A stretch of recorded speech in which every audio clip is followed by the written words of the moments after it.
Perkenalkan, saya Putri Maratila, NIM 1912111590 dari kelas 2B Prodi S1 Keperawatan. Nah, di sini saya akan menjelaskan seputar tentang HIV dan AIDS. Nah, sebelumnya, apakah HIV dan AIDS itu? HIV adalah virus yang menyerang sistem kekebalan tubuh kita. HIV disebut dengan virus human immunodeficiency. Itu menandakan dia sedang melakukan sesuatu. Jika kita tidak mengobati HIV, pada akhirnya akan menyebabkan AIDS dari orang terkena. AIDS disebut acquired immunodeficiency syndrome.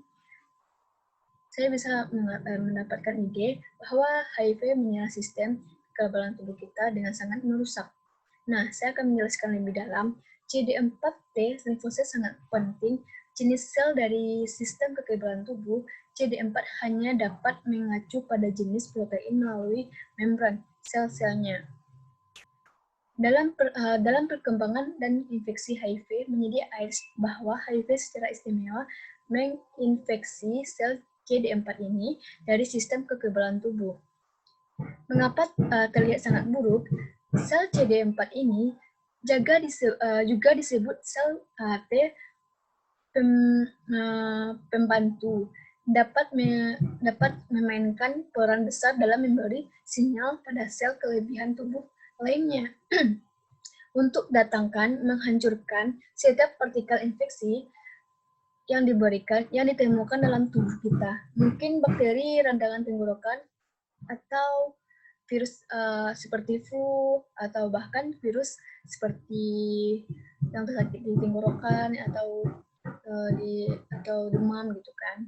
Nah, virus flu CD4 ini memainkan peran sentral karena dapat hampir seperti penguat sistem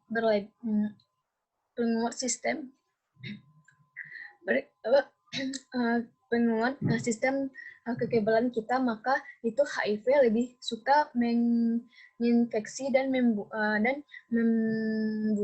sel-sel ini. Itu sangat benar mengacu fungsi sistem kekebalan tubuh.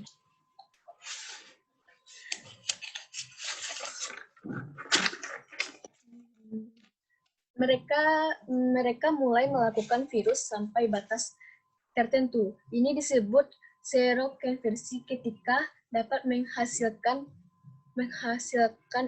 antibodi tertentu. Jika kita kekurangan terinfeksi HIV, sekarang antibodi membantu untuk menghancurkan partikel virus. Itulah kita dapat mengurangi viral load dalam aliran darah. Karena sistem kekebalan kita mulai terkontrol tingkat virus sampai batas tertentu, dan itu memberi sel CD4 kita kesempatan untuk pulih, untuk sembuh. Nah, mungkin ada beberapa pertanyaan yang sering terdengar. Bagaimana perasaan kita selama semua virus besar-besar di tubuh kita saat ini merasa sangat sakit, mungkin seperti flu terburuk yang pernah ada.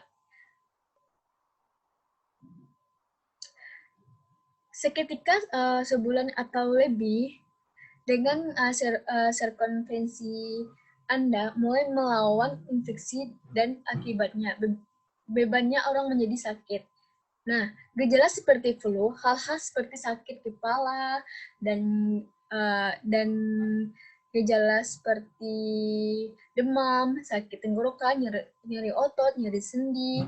Beberapa orang juga dapat mengalami pembengkakan kelenjar getah gening, kelelahan dan malaise. Ini adalah beberapa gejala yang paling umum terjadi. Nah, infeksi HIV dan penyakit infeksi HIV akut dan penyakit mirip flu yang banyak dialami orang-orang disebut sindrom HIV akut dan dapat menyebabkan dan banyak gejala bahwa ketika sel-sel sistem kekebalan menjadi sangat akut.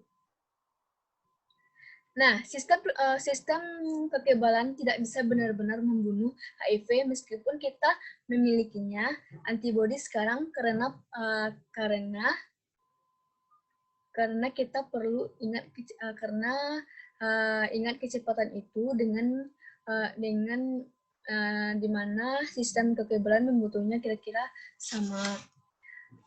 Dampak produksi partikel virus baru dan kedua karena virus telah masuk di beberapa bagian tubuh kita yang sulit dijangkau seperti di otak, di sumsum tulang, dan di saluran kemih.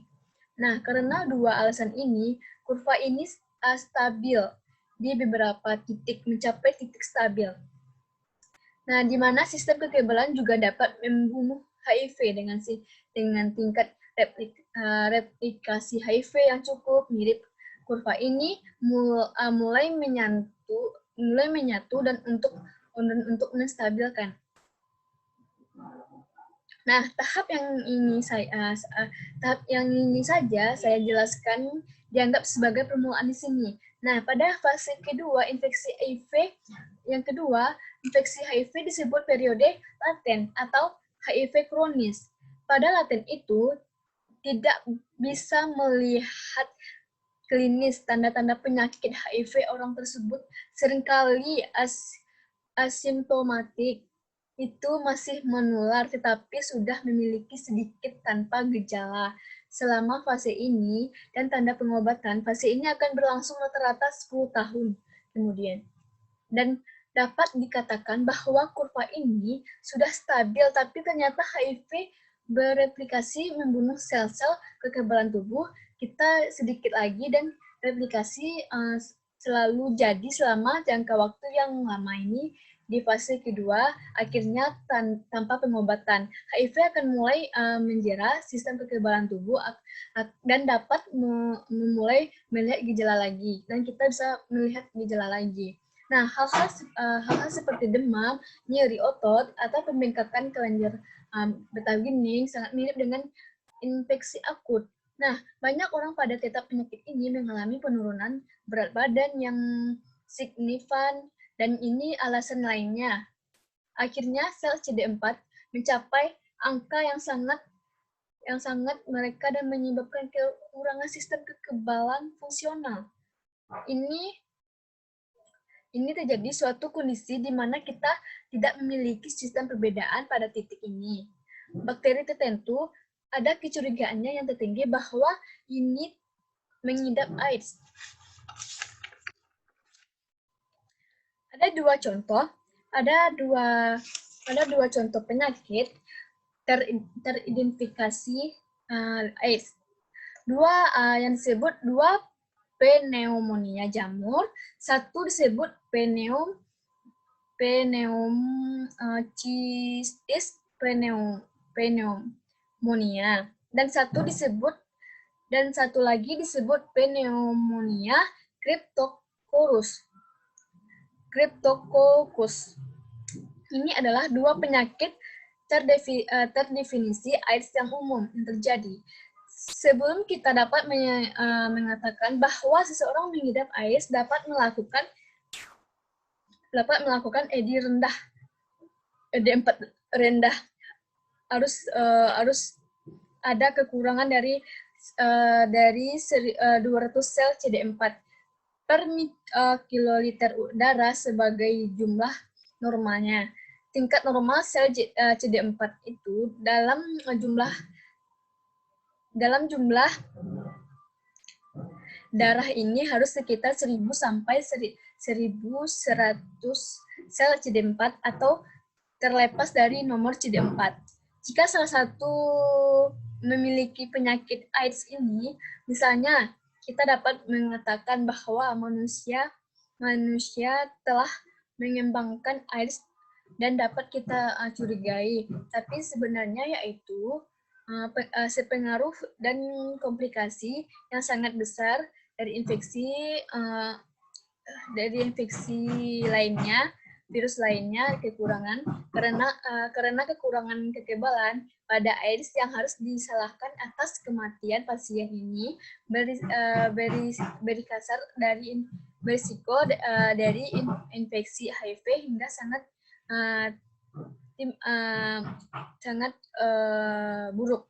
Jumlah partikel virus dan jumlah sel CD4 yang rendah dalam aliran darah dan mencapai perkembangan darah. Sistem kekebalan disfungsional pada AIDS sangat cepat menyebabkan infeksi yang berlebihan dari agen infeksius dari A sampai Z, dan sebagai konsekuensinya kita mendapatkan hasil yang fatal. Nah, jika terkena penyakit HIV atau AIDS ini, kita bisa menjaga dengan mencegah dengan makanan yang sayuran, buah-buahan yang bisa membuat kekebalan tubuh kita itu semakin meningkat agar HIV bisa teratasi. Nah, sekian dari saya. Jika ada kesalahan, mohon maaf.